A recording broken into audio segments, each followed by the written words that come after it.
Well, President Donald Trump has a new national security advisor today. He is Lieutenant General HR McMaster. He is a career Army officer who holds a PhD. He fought in the first Gulf War, Afghanistan, and Iraq. The president made the announcement at his Mar-a-Lago estate in Florida yesterday after spending the weekend interviewing candidates. Here's what General McMaster had to say after he was chosen. I'd just like to say what a privilege it is to be able to continue serving our nation. I'm grateful to you for that opportunity, and I look forward to joining the national security team and doing everything I can to advance and protect the interests of the American people. Reid Wilson is a national correspondent for The Hill and joins us now from Washington to give us a little more information about Lieutenant General McMaster. Let's just start out with what you know about his past that may inform his thinking in this new role. So there's an interesting parallel between General McMaster and the rest of the Trump team. McMaster rose through the ranks as somebody who didn't mind shaking things up. He wrote a scathing critique of the Joint Chiefs of Staff and their performance during the Vietnam War back in the 1990s as a part of his education. And then he began some new strategies in the war in Iraq at one of the worst times for American forces there. His counterinsurgency strategy at a town called Tal Afar really informed General David Petraeus's future counterinsurgency strategy that really helped turn the war around. So he's a little bit of an iconoclast, if you will. He doesn't mind challenging power, and that may serve him well in this role. Yeah, and it's interesting, Reid, if memory serves, the last time we had an active duty military officer take on this role was perhaps General Colin Powell when he was appointed National Security Advisor. And I'm curious about Democrats. Adam Schiff, Democrat from California, said this about General McMaster. This is someone I'm confident is not going to be either a wallflower or let Steve Bannon or anybody else walk all over him. He said that on NPR this morning. I'm wondering if this man, General McMaster, is somebody who will be able to speak truth to power and perhaps push back on Donald Trump if need be. Well, General McMaster has been praised widely by left, right, and center. John McCain loves him. Senator Tom Cotton from Arkansas was apparently instrumental in getting his name before the White House. And, you know, whether or not he stands up to power, stands up to President Trump or any of the senior advisors in the White House, it's going to be fascinating to watch how he reorganizes the National Security Council, because that's what the National Security Advisor does. They oversee the entire apparatus of the national security team. And whether or not he gets as much input as he wants in hiring and firing the people that he'd like to bring on board. That was an issue with some of the earlier people that President Trump had interviewed. General Harward did not get the opportunity to essentially make his own team at the NSC. Whether or not McMaster does will give us a little bit of an indication about how much leeway he's actually got and how much room he has to operate. So we're getting this announcement now, just as the president is ready to unveil a revised executive order on immigration. The first rollout was pretty rocky. How do you expect things to be different in light of how things went the first time around? Well, one of the big differences is that Homeland Security Secretary John Kelly has actually heard of this executive order before they sign it. He said during his appearance at the Munich Security Conference over the weekend that they've been massaging it and looking at it and trying to figure out ways to make it actually legal and stand up to the inevitable court challenges that will come.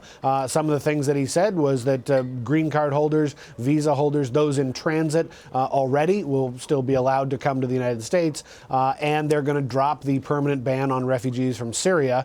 The 7 countries that were covered under the first version is still going to be covered. So it's very clear that they've learned the lessons that, you know, the judiciary remains independent and will strike down their orders if they deem them unconstitutional. That's what the Ninth Circuit Supreme Court or the Ninth Circuit did to the first version of the order, and now the administration didn't even bother to appeal that to the Supreme Court. So that tells you that they realize that, you know, the judiciary is still a third branch of government.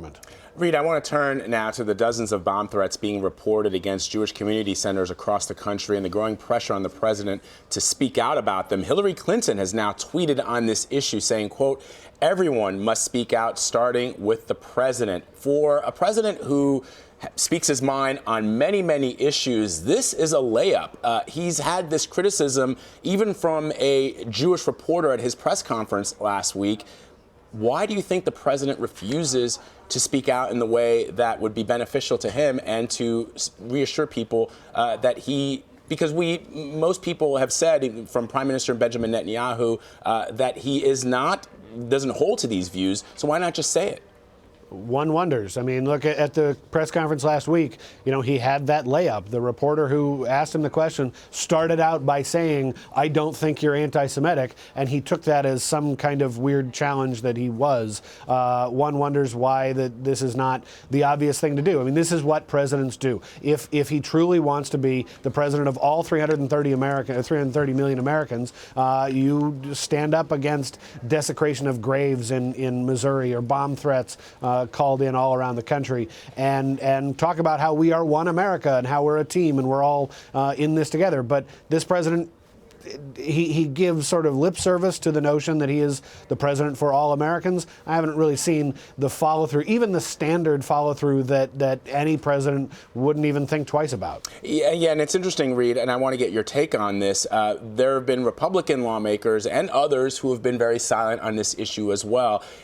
Given the difficult relationship that President Obama had with Prime Minister Benjamin Netanyahu, is President Trump being held to the same standard that Barack Obama would have been held to if he did not do what the people are asking the president to do? Well, shock and surprise, there's hypocrisy in politics. It's not just Republicans who have been silent on some of these things, it's Democrats too. But of course, the party in power tends to give a little pass to their occupant of the White House. There's a big schism and a fascinating political schism between Israel and American Jews. The current government in Israel is probably to the right of the average Jewish American voter, and especially on issues like settlements and things like that. But that gets sort of obscured when we're talking about the larger relationship, the special relationship, as they call it, between the United States and Israel. That relationship was rocky under President Obama, but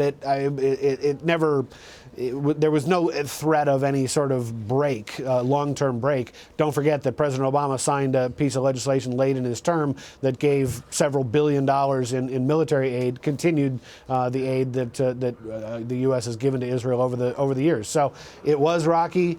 It looks like it's less rocky now, but that's because Republicans tend to be closer to the current Israeli government simply because they align ideologically. All right, Reid Wilson, we should point out that Ivanka Trump did tweet out her support for the Jewish community last night. So there's that. But clearly people are still waiting for the President of the United States to also comment. Reid, we appreciate the time as always. See ya.